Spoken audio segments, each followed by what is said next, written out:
धन्यवाद देता हूँ सर आपको भी कि प्रभु ने आपको जीवन में काम किया, कि मुझे मौका दिया। आपको धन्यवाद सर।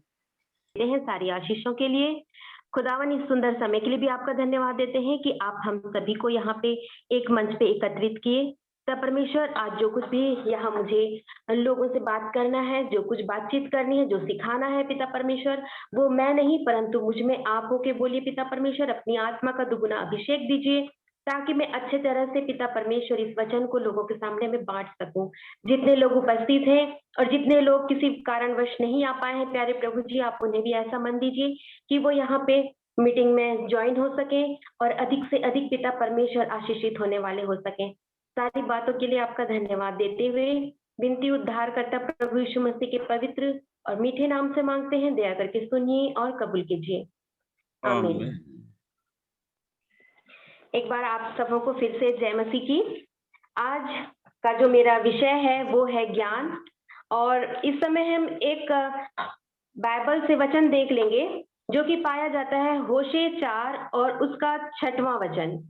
होशे 4 और उसका 6, जहां इस प्रकार से लिखा हुआ है, मेरे ज्ञान के न होने से मेरी प्रजा नष्ट हो गई, तूने मेरे ज्ञान को तुच्छ जाना है, इसलिए मैं तुझे अपना याजक रहने के अयोग्य ठहराऊंगा, इसलिए कि तूने अपने परमेश्वर की व्यवस्था को तज दिया है, मैं भी तेरे बाल बच्चों को छोड़ दूंगा। परमेश्वर का ज्ञान होना बहुत जरूरी है क्योंकि अगर हमारे पास अधूरा ज्ञान है और अगर हम चाहते हैं कि हम परमेश्वर की सेवकाई के लिए आगे बढ़ें, तो अधूरे ज्ञान का होना बहुत खतरनाक होता है। इसलिए परमेश्वर से बुद्धि और ज्ञान मांगे, उसके वचन को अपने हृदय में रख के आगे बढ़ें। मैम, इस स्क्रीन समय शेयर के लिए आपका खुला हुआ है। आप चाहें तो पीपीटी यदि आपके पास हो तो स्क्रीन शेयर भी कर सकती हैं।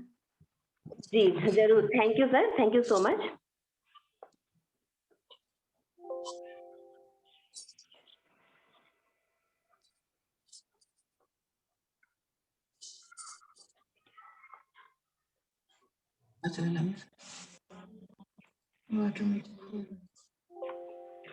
लेकिन किसी व्यक्ति को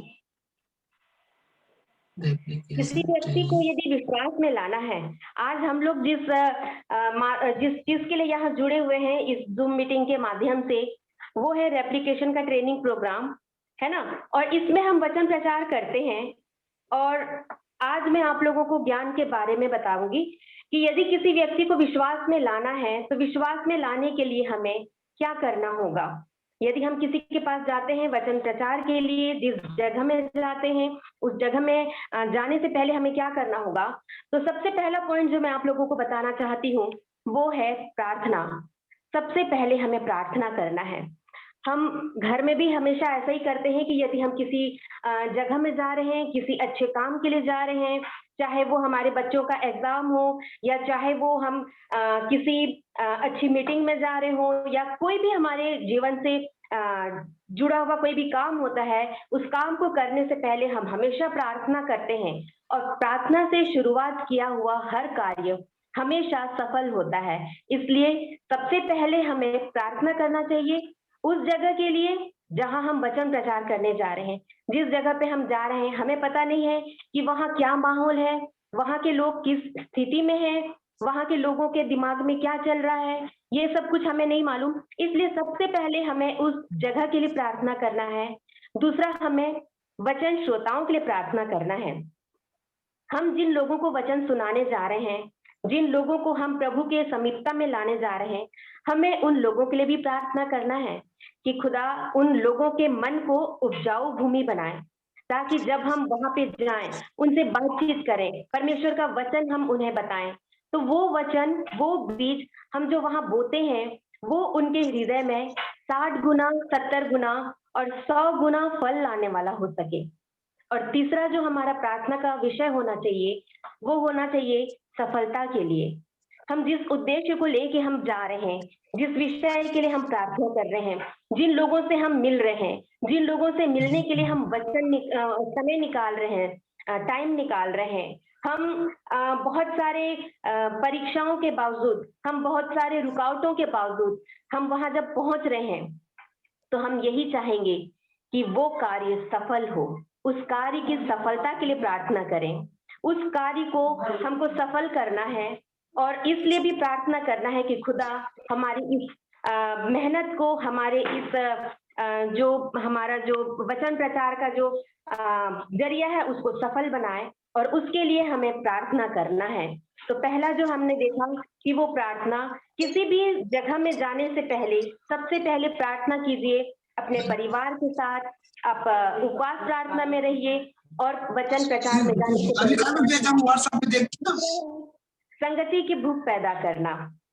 हम लोगों के पास जा रहे हैं, उन्हें वचन प्रचार कर रहे हैं, उनसे मिल रहे हैं, लेकिन उससे ज्यादा जरूरी है कि लोगों के दिल में हमें भूख पैदा करना है, संगति की भूख। यदि लोगों के पास हम जा रहे हैं, हमसे मिलना नहीं चाह रहे हैं, हमसे मिलने की उनमें भूख नहीं है, या फिर वो किसी वजह से इन सारी बातों को टालना चाह रहे हैं, कुछ रुकावट उनके सामने आ रही है, तो हमारे बात करने का तरीका उनसे ऐसा होना चाहिए कि लोगों के अंदर वो उत्सुकता हो, वो मतलब हमारी बातों से इतने इम्प्रेस हो, इतने आकर्षित हो कि वो अगली मीटिंग के लिए हमारी लालायित होने वाले हो सके उनके अंदर।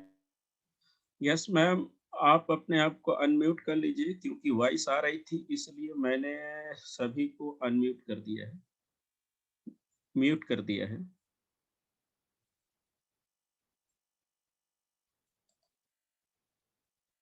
मैम अपने आप को अनम्यूट कर लीजिए।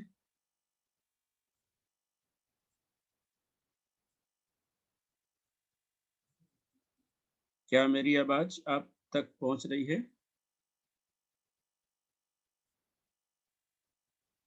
हेलो।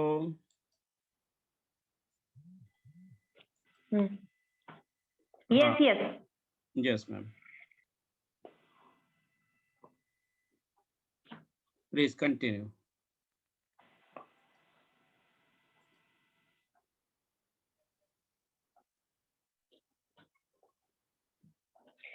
तो मैं यही बता रही थी कि हमको लोगों के अंदर संगति की भूख पैदा करना है, और उन लोगों को जो हम जिनसे हम बात कर रहे हैं, जिनको हम वचन प्रचार कर रहे हैं, इतना ज्यादा आप बोर मत कर दीजिए कि वो आपके जाने का इंतजार करें। वो ये इंतजार करें कि ये यहाँ से कब चले जाएं और हम फ्री हो जाएं। परंतु आपके बात करने का तरीका ऐसा होना चाहिए कि वो आपकी अगली मुलाकात के लिए, आपसे मिलने के लिए वो लालायित हो। आप उनके पास जाने के लिए फोन न करें, परंतु ऐसा होना चाहिए कि उनका फोन आपके पास आना चाहिए कि सिस्टर, ब्रदर, आप फिर कब से आ रहे हैं, आप आइए, हमको और भी वचन की बातें बताइए। आपका बात करना हमें बहुत अच्छा लगता है, आप जो हमें समझाते हैं वो हमें बहुत अच्छा लगता है। इसलिए जाने से पहले आप प्रार्थना के साथ थोड़ा समय आप बाइबल में मनन कीजिए कि आप जैसे बात कर रहे हैं, उनको जो समझाना चाह रहे हैं, वो लोगों के साथ उनको समझ में आ रहा है कि नहीं। और एक बार जाके आप उस चीज को वहां बंद मत कर दीजिए, परंतु आप उसको कंटिन्यू करते रहिए। आप बराबर उनसे जाके मिलते रहिए, और जब आप उनके पास जाएं तो जरूर उनसे उनकी जो प्रॉब्लम है, उनके पास जो मतलब जो भी उनकी स्थिति है, वो जरूर उनसे जानने की कोशिश करें, ताकि लोगों के लिए आप उनके लिए प्रेयर करें। और जब प्रेयर के साथ आप वहां से उठेंगे, उन्हें जरूर अच्छा लगेगा, और वो आगे भी यही चाहेंगे कि आप उनके घर में आए और उनकी समस्याओं के लिए, उनकी जरूरतों के लिए आप उनसे मिलें, उनसे बातचीत करें और उनके लिए प्रार्थना करें।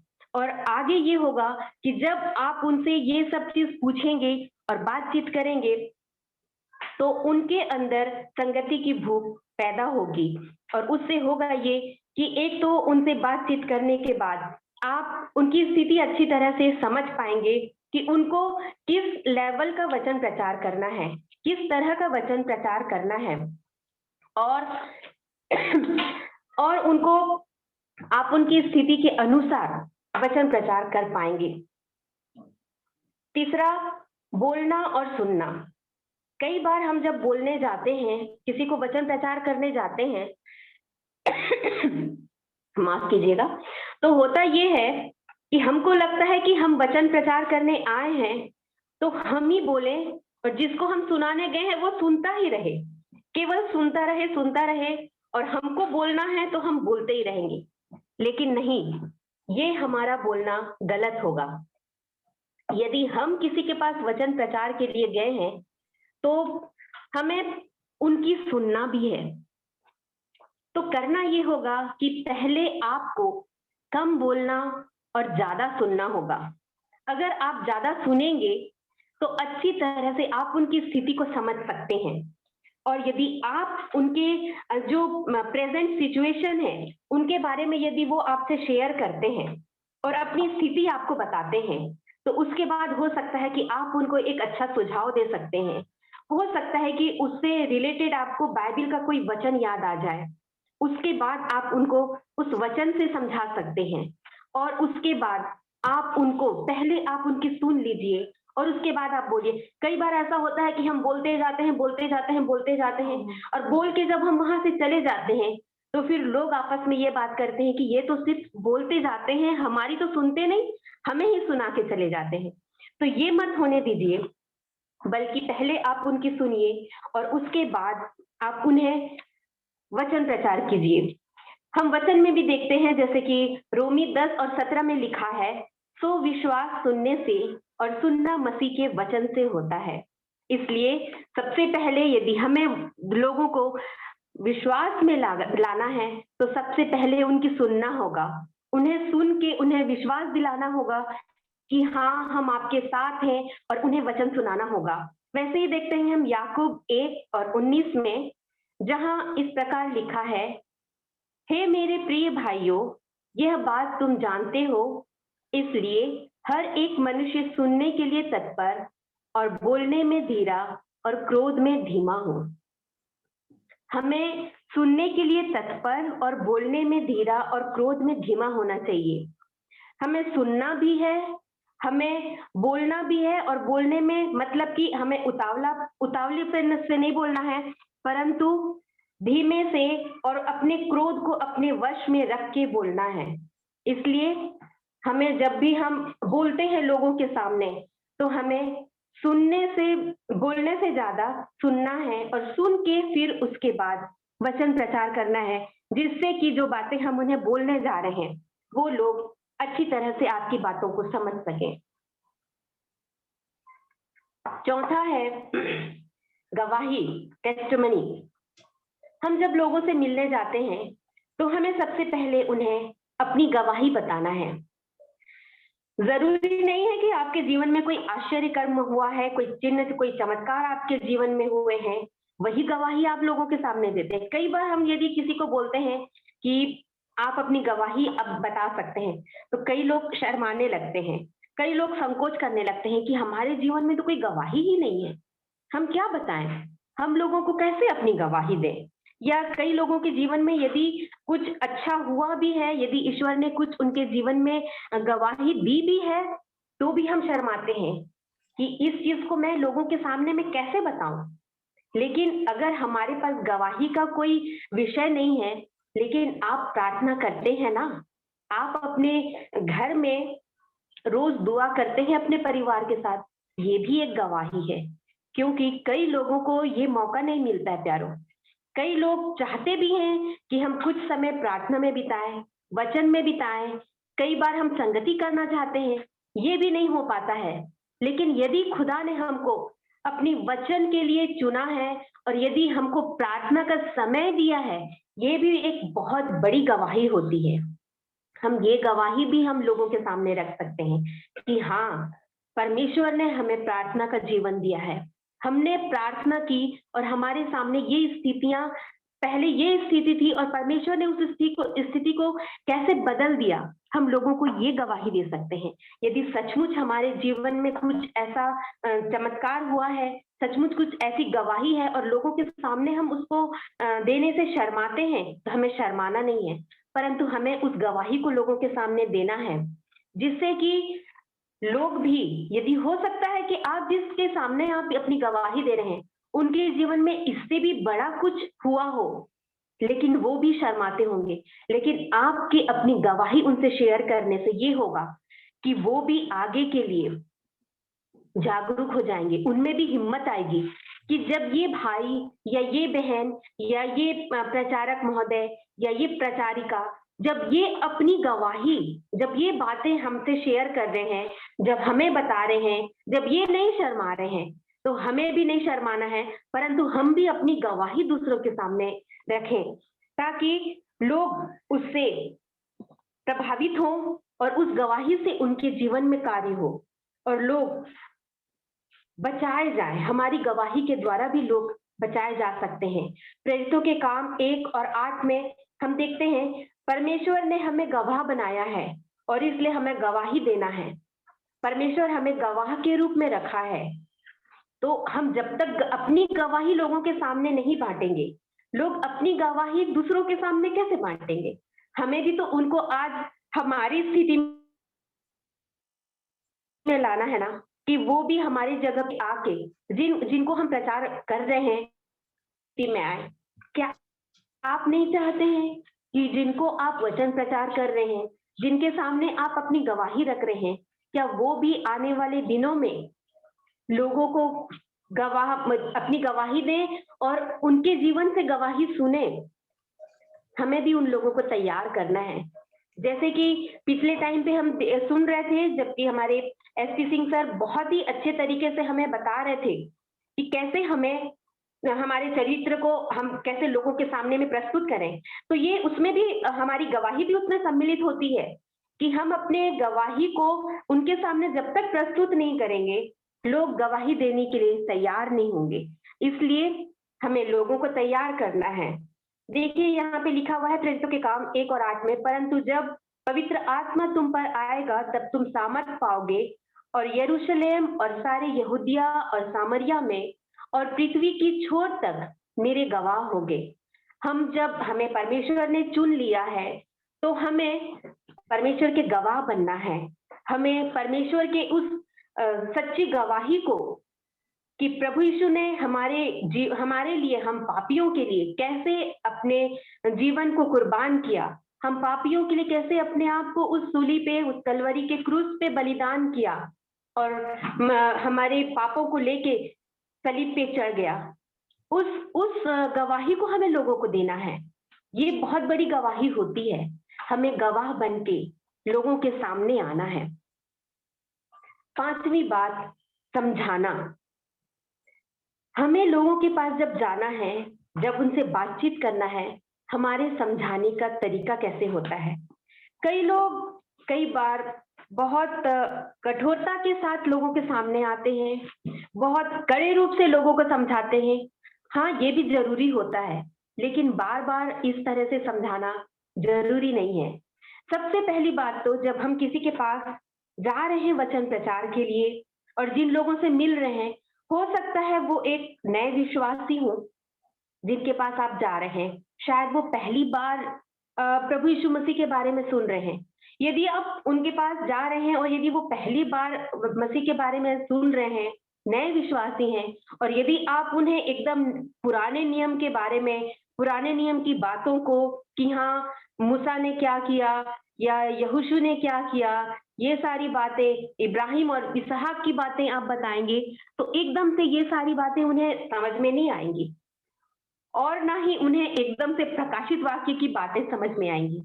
इसलिए हमें सबसे पहले छोटे छोटे दृष्टांतों में, छोटी छोटी कहानियों में हमें उनसे बातचीत करना है, उन्हें बताना है, उन्हें समझाना है, उनकी मन की स्थिति को, जैसे मैंने आपसे पहले बताई कि हमें पहले उनसे सुनना है। जब हम उनसे सुनेंगे तो स्वाभाविक सी बात है कि तब तक हमें उनकी स्थिति भी पता हो जाएगी कि जिनसे हम बातचीत कर रहे हैं वो किस स्थिति में है, उनके मन की स्थिति क्या है, वो हम अभी उनको उनके किस स्थिति के बारे में प्रचार करें कि उनको ये बातें बहुत अच्छे से समझ में आएंगी। आप बिल्कुल ऐसा मत समझिए कि हम लोग बहुत ज्यादा वचन प्रचार कर रहे हैं या आपको सिखा रहे हैं तो हम बहुत ज्ञानी हैं या हमारे पास वचन का भंडार है। बिल्कुल नहीं। कई बार अभी भी यदि वचन प्रचार किया जाता है और यदि लोग हमसे बातचीत करते हैं और यदि वचन हमको बांटा जाता है तो मुझे भी कई बार अभी भी लगता है कि ये वचन मेरे लिए था, ये वचन जो प्रचार किया गया, परमेश्वर ने इस वचन के द्वारा मुझसे बात की।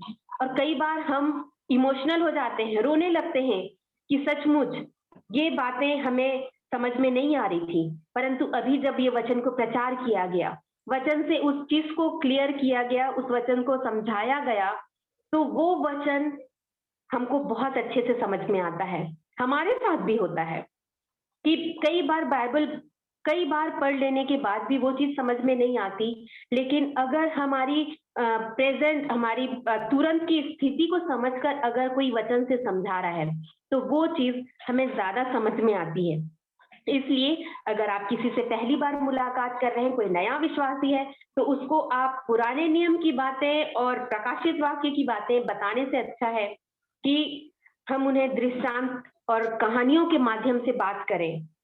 प्रभु यीशु मसीह भी दृष्टांतों में बात करते थे और समझाते थे, तो हमें भी ऐसे ही लोगों के सामने आना है, लोगों को समझाना है, उन्हें बात करना है, उनकी स्थिति को समझना है और उन्हें अपने सारे जो बातें हैं उनको इस तरह से बताना है कि वो हमारी